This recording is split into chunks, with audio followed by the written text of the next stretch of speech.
Ni ushirikiano wa kihistoria na taasisi ya mafunzo ya viwanda ya Kenya kwa lengo la kutoa vyeti vya kimataifa kwa wanafunzi ili waweze kufaulu katika soko la ajira duniani. Mafundi hao watapata idhini ya KEBS kulingana na viwango vya ISO na kuwafanya wahusike katika miradi mikubwa kama ujenzi wa nyumba na mabomba ya mafuta. Lazima tuongee umuhimu wa certification kwa sababu wacha tuanze na different institutions. Unaweza kuwa na graduate wa certain university na ukienda kwa soko ama uende Ulaya watakwambia hujahitimu kwa sababu you've not attained that international standards. And that's why world all over kuna kitu inaitwa standards. So ukifika ile kiwango ya hiyo standards, kama ni welder wa hapa, hata uende Uganda, uende America, utakuwa recognized ya kwamba you are accredited, tunaweza kuwa welder huko. Huo ndio umuhimu wa hiyo accreditation.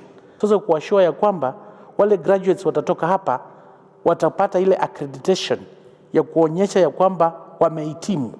Tumeona mara kwa mara some schools graduates wakimaliza wakienda market fulani wanakataa, lazima waende wafanye another advanced course so they can be able to achieve.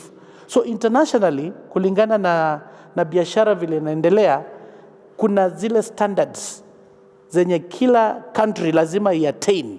Uki-attain hiyo standard in terms of manpower utapata kazi kila mahali. Here at the Kenya Institute of Training, and we are very excited because we are signing a memorandum of understanding between Kenya Bureau of Standards and KITI.